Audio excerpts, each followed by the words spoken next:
Bueno, buenos días a todos, tanto a los que venís esta mañana como a los que estuvisteis ayer todo el día aquí. Vamos a inaugurar esta jornada, esta jornadita, que como sabéis está auspiciada por la Universidad de Valencia, el apoyo del Máster de Terapia Manual y la Sociedad Española de Fisioterapia y Dolor. Hemos querido hacer una jornada muy práctica con un curso precongreso. No voy a decir nada más, que espero que disfrutéis de la aportación de las dos mesas que vamos a tener esta mañana. Que penséis en todas posibles preguntas, cosas que os interesen, y así que resulte lo más práctico y fructífero para todos. Y bueno, buenos días a todos y ánimo, vamos a empezar ya. Venga. Bueno, como bien sabéis, tendremos dos mesas por la mañana, entonces yo voy a ser la persona encargada de moderar la primera mesa, que como veis trata sobre aspectos biológicos y psicosociales del ejercicio. Lo que vamos a ir haciendo es ir presentando a cada uno de los ponentes y al final de las tres ponencias, como veis aquí en la diapositiva, habrá un turno de preguntas, ¿vale? Lo digo porque os reservéis las preguntas para el final. Entonces vamos a empezar con el primer ponente, que es Alfons Mascaró. Alfons es fisioterapeuta, docente de grado durante los últimos 30 años y actualmente ejerce en la Universidad Gimbernat de Barcelona. Ha sido profesor en más de 150 posgrados y másteres del deporte. Es experto en técnicas de regeneración de partes blandas, mecanotransducción y entrenamiento neuromuscular, de las que ha impartido más de 160 seminarios en cursos de formación continuada. Hoy nos viene a hablar del fenómeno de mecanotransducción en relación al ejercicio. Cuando quieras, Alfons. Bueno, pues buenos días, muchas gracias por la invitación. Pues vamos a empezar. Cargamos mi ponencia. Ahí. Perfecto. A ver. Bueno, si vamos a hablar de mecanotransducción, nos habían puesto el título, pero a ver, que me estoy yendo para atrás. Ahí. Me habían puesto el título de mecanotransducción del ejercicio. Genial. Si lo hubiera puesto yo, hubiera puesto el fascinante mundo de la mecanotransducción del ejercicio. Vamos a empezar. Si hablamos de ejercicio, a ver, que me estoy liando. Ahí. No.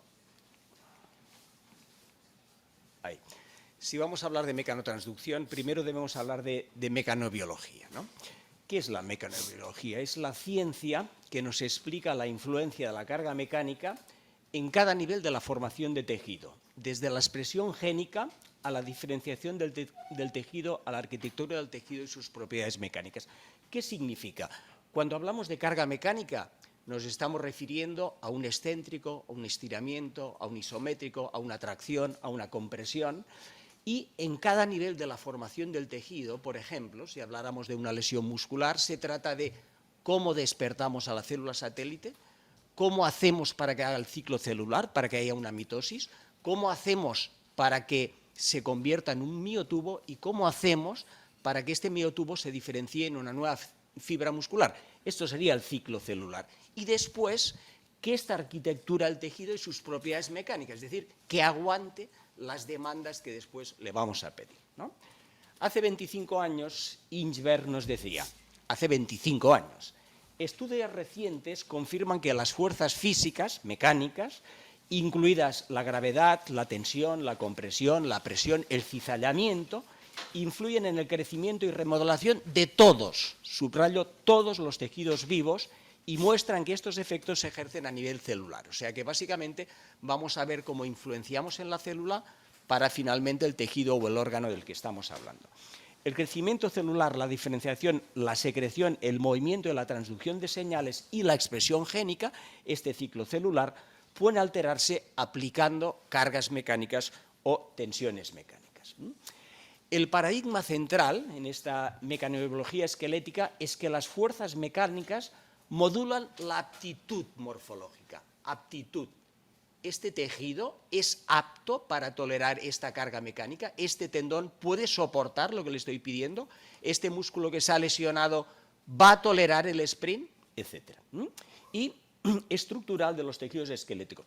En mecanobiología, la pregunta central es cómo las células producen, mantienen y adaptan los tejidos esqueléticos. Es decir, que a partir de los estímulos mecánicos, ejercicios sobre todo, pero también otros que podemos hacer con la mano, estos tejidos se adaptan a nuestros objetivos, a lo que queremos conseguir. O sea, soportan la carga como una respuesta activa a los estímulos y a su entorno. Es decir, yo voy a hablar básicamente del aspecto mecano, del aspecto bio, pero el entorno sería el psicosocial, no es que nos olvidemos de él. Lo que pasa es que a nosotros nos han encargado la parte de mecánica, ¿no? La premisa en esta mecanobiología es que los procesos biológicos están regulados por señales a las células que son generadas por las cargas mecánicas. Este concepto, si vamos al inicio, nos remontamos a Raux en 1881. Obviamente eran hipótesis en este tiempo. Y tenemos preguntas relevantes como ¿cómo se transfieren las cargas a los tejidos?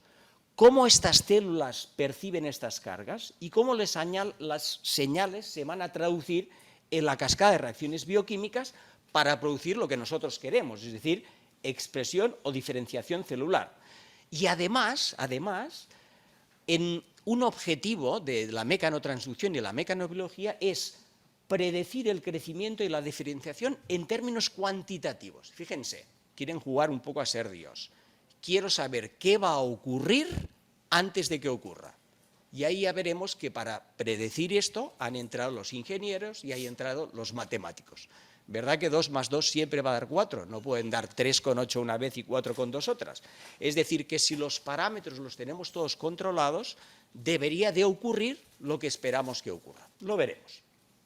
Bien, otros nos dicen que esta mecanobiología es el estudio de los roles esenciales que desempeñan los factores físicos, estas cargas mecánicas, a través del proceso de mecanotransducción.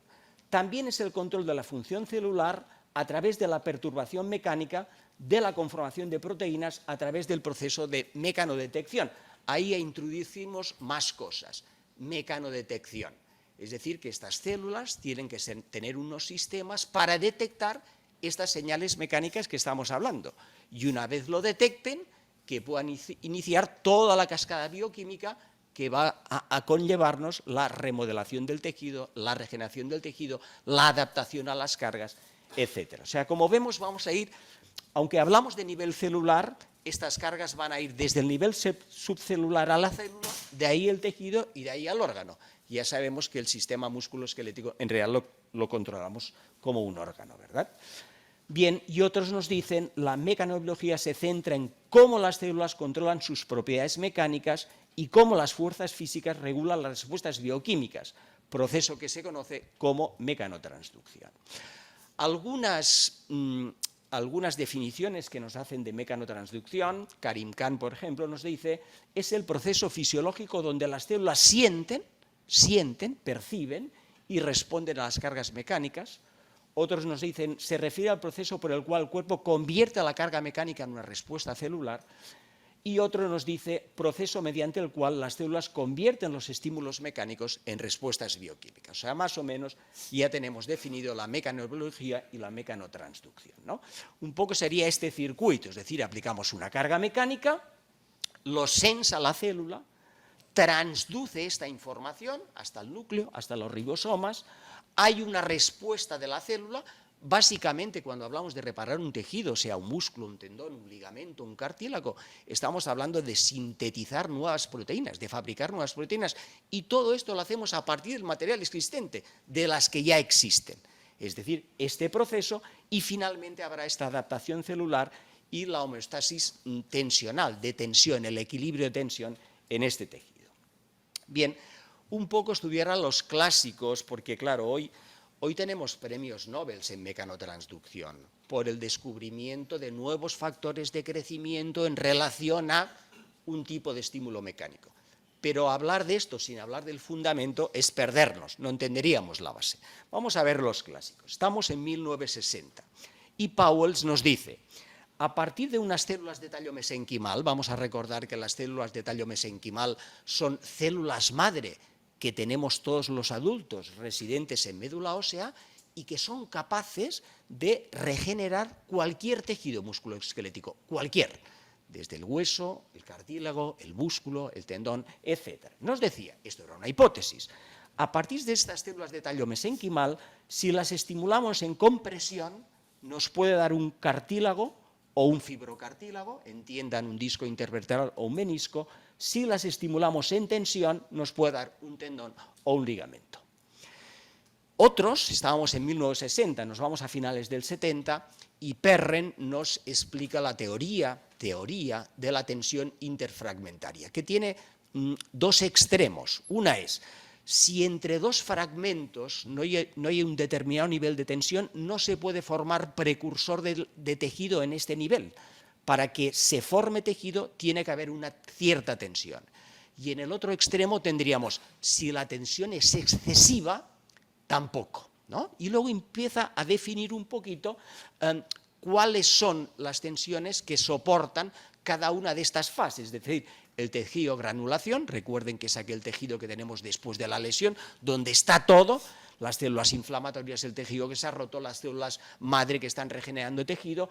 Este tejido de granulación sería capaz de soportar el 100%, pero vemos que el cartílago menos, el hueso menos.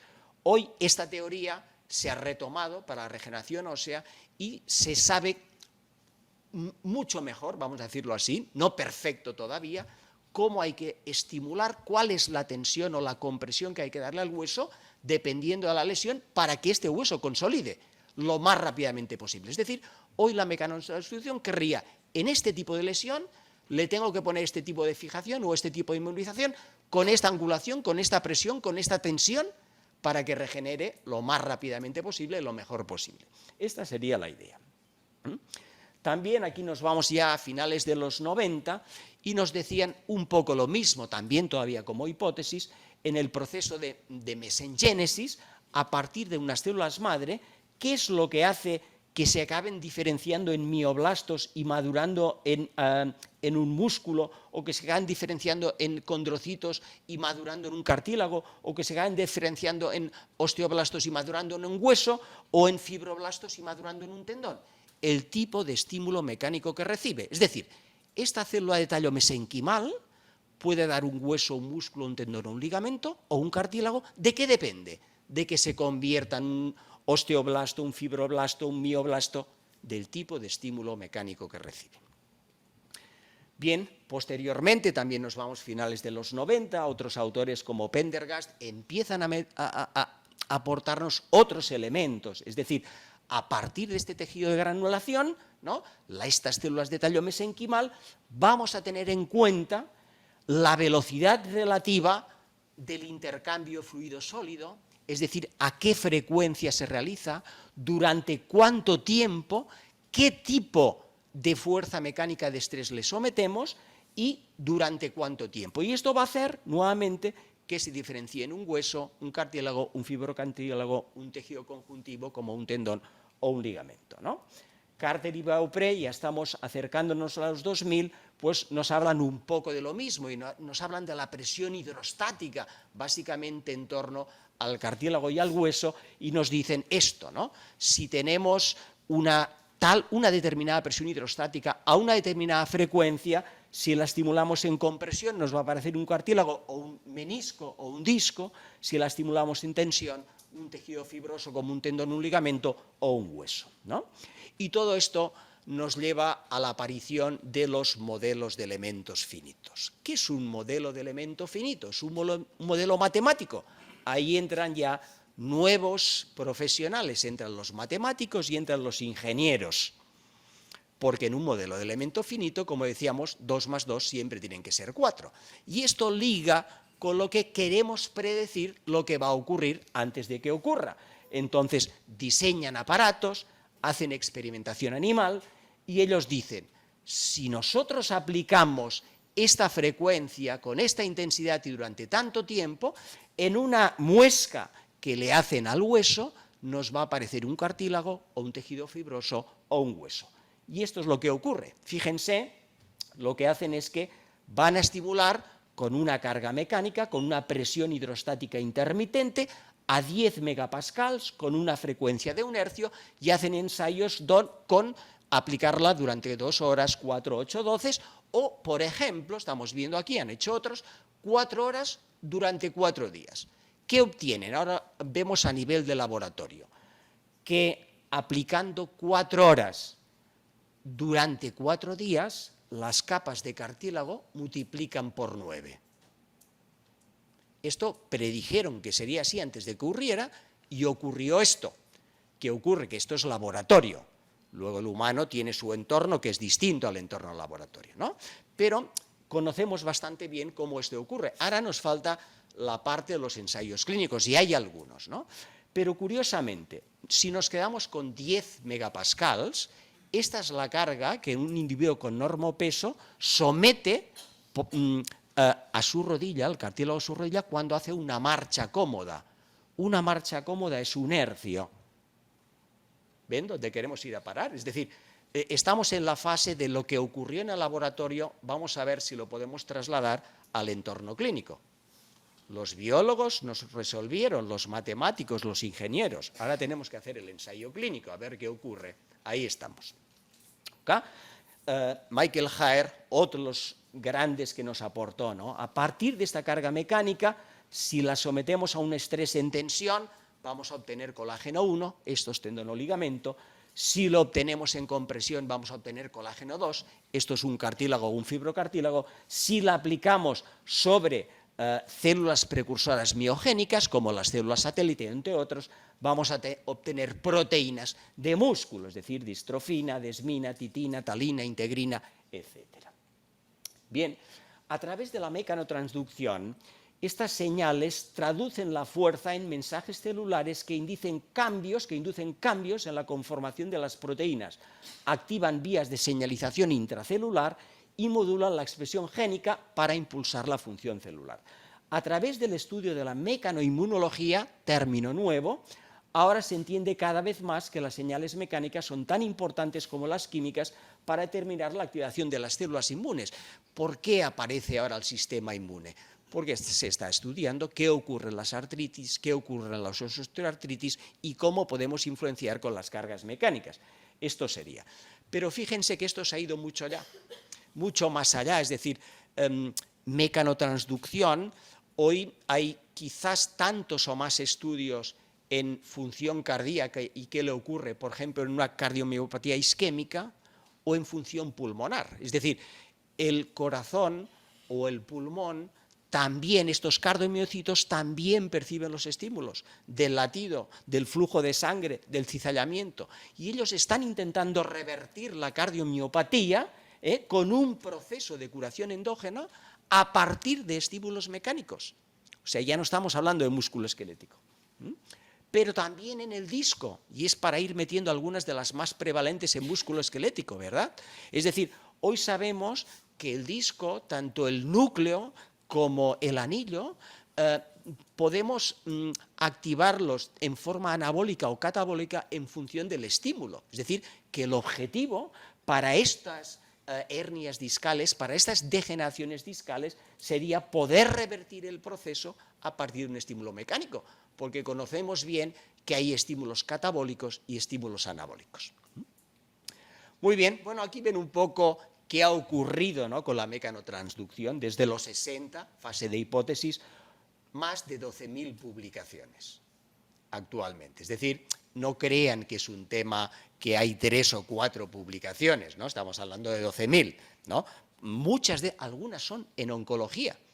¿Por qué? Porque los tumores son 20 veces más duros que el tejido sano de alrededor. Entonces, en mecanobiología, mecanotransducción, se piensa que llega a esta rigidez, a esta dureza, por un estímulo mecánico inadecuado. Y entonces están intentando revertir este tumor a partir de estímulos mecánicos. Es otra vía, además de la quimio, etcétera, es otra vía.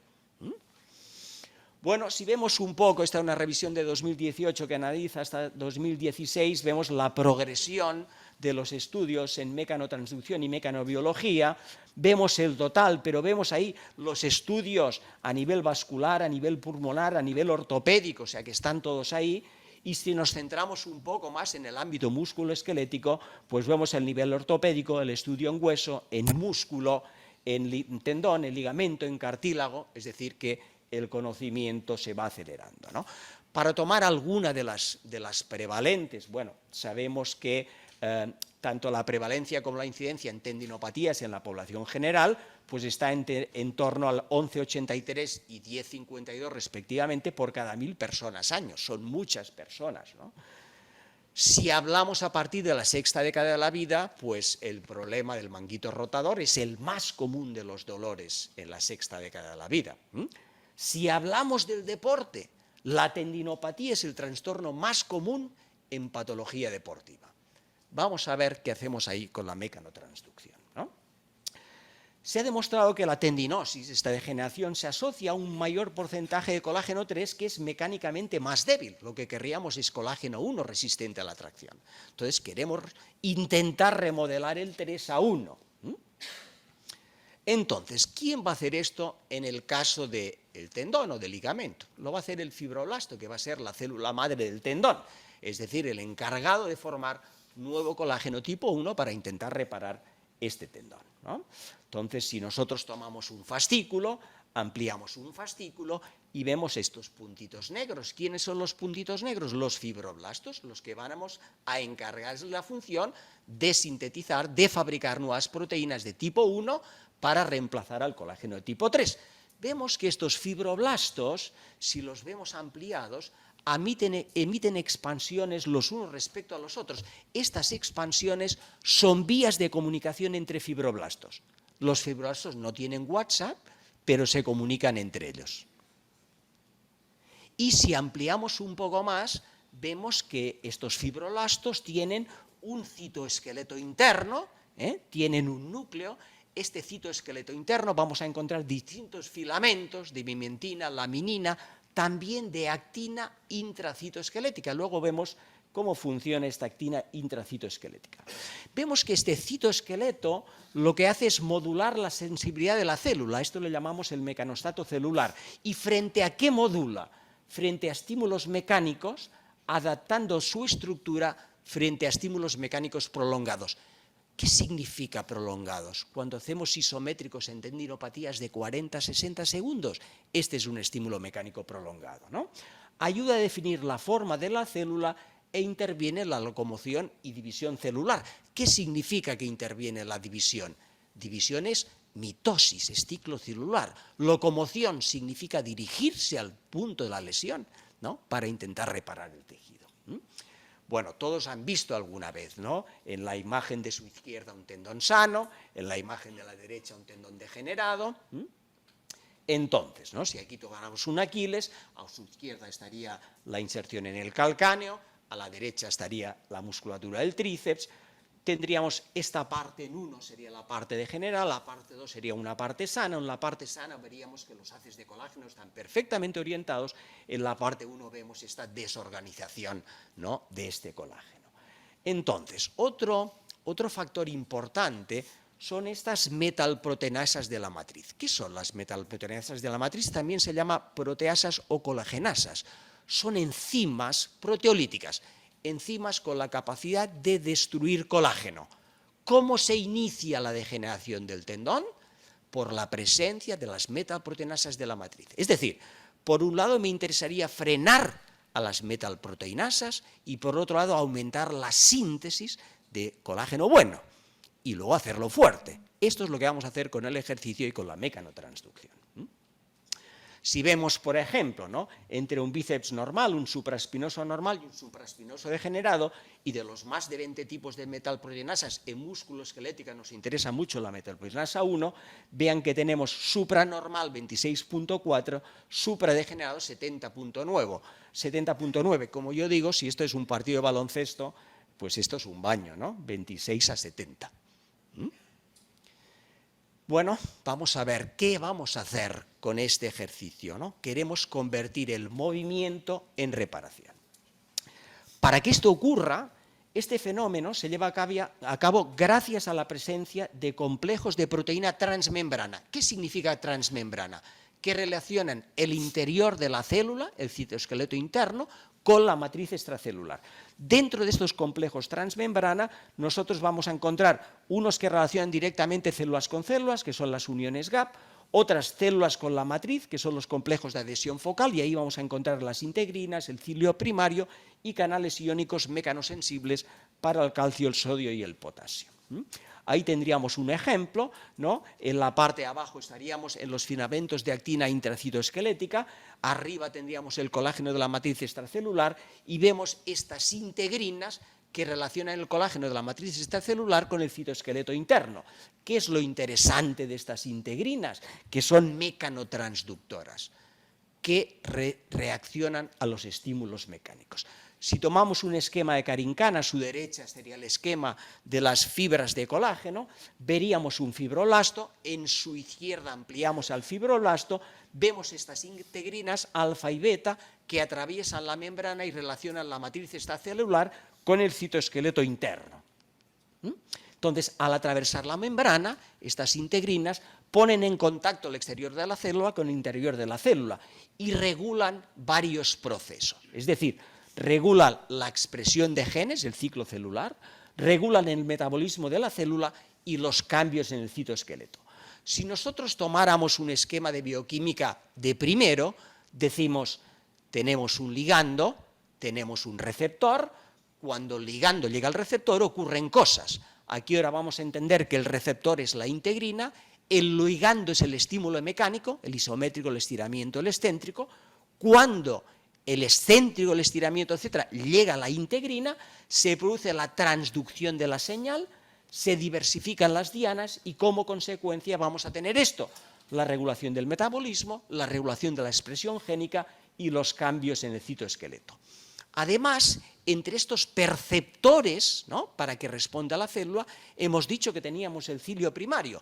El cilio primario es una organela sensorial basada en microtúbulos con una capacidad de movimiento que lo que hace es percibir qué ocurre en el exterior, informar al núcleo. Percibe un excéntrico, núcleo, ribosoma es un excéntrico. Y ahí se pone en funcionamiento la maquinaria. Percibe un estiramiento, percibe una compresión, etc. Detecta tanto señales químicas como mecánicas en el medio extracelular y transduce estas señales que alteran la expresión de genes a través del axonema y el cuerpo basal en respuesta a esta deformación mecánica. Y aquí tendríamos un poco representado todo.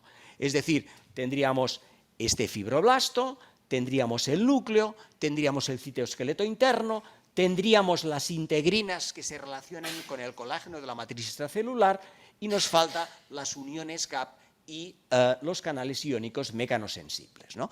De uniones GAP tenemos dos tipos en humanos, in vivo, tenemos las conexinas o conexones 32 y la 43, que todas ellas se pueden teñir y se ve su expresión frente a determinados estímulos mecánicos.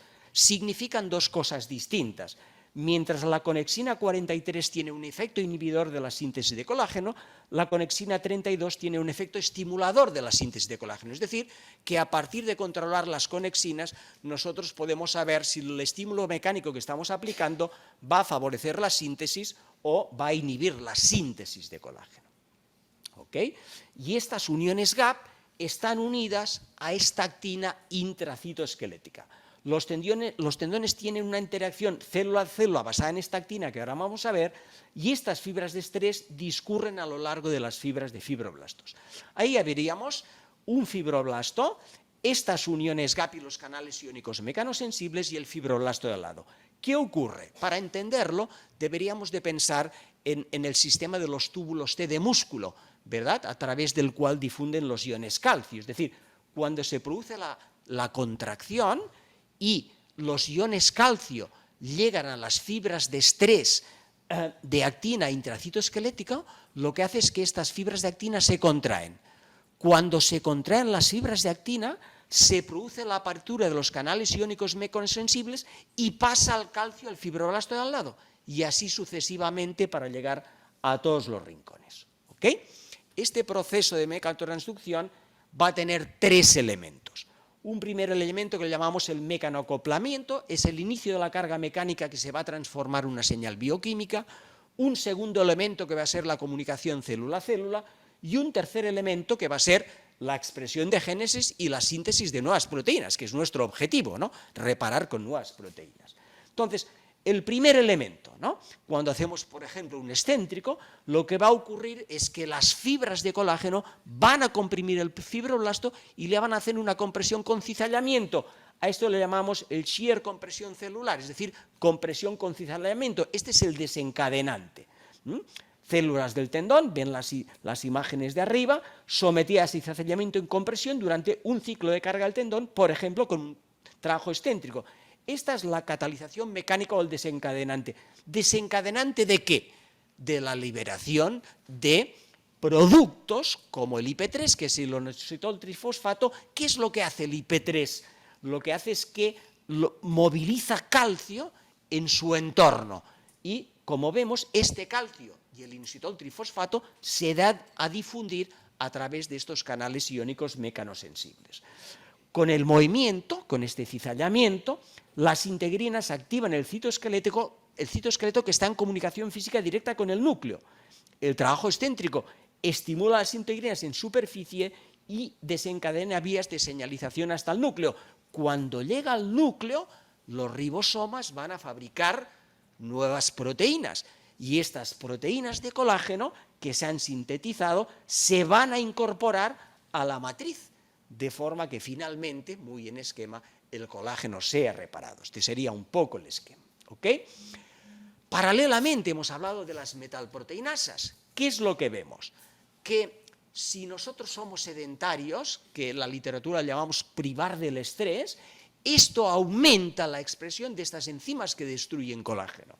Pero el aumento de la frecuencia de la deformación cíclica elimina totalmente la expresión del ARN mensajero para la metalproteinasa 1 en bajos niveles de amplitud de deformación. ¿Qué significa esto del aumento de la frecuencia de deformación cíclica? Cuando nosotros hacemos ciclo, estiramiento, acortamiento dinámico lento, estamos frenando las metalproteinasas. Y paralelamente, cuando una carga de tracción estática se aplica a los tenocitos, la expresión de estas enzimas que destruyen colágeno se inhibe en forma dosis dependiente. ¿Qué es la carga de tracción estática? El isométrico largo. No solo me estimula la síntesis, sino que me frena a las enzimas que destruyen colágeno. Bien, en conclusión, Jaer nos dice, la carga mecánica induce cambios en la morfología macroscópica, este tendón degenerado, en las propiedades mecánicas, cuánto aguanta el tendón, y en los parámetros bioquímicos del tendón. Con respecto a las propiedades mecánicas del tendón, se observa generalmente un aumento de la rigidez del tendón, generalmente en respuesta a grandes volúmenes de carga. Entiendan que aquí esta rigidez, este stiffness, es el stiffness bueno, porque hay un stiffness bueno y uno malo. Es cuánto aguanta, cuánta resistencia tiene. Es decir, si no tuviera suficiente stiffness, este tendón que saben que tiene que tener la capacidad de almacenar y liberar energía, se comportaría como un chicle en lugar de como un muelle. Se estiraría, no almacenaría, no devolvería. Aquí diríamos, le falta stiffness, stiffness bueno.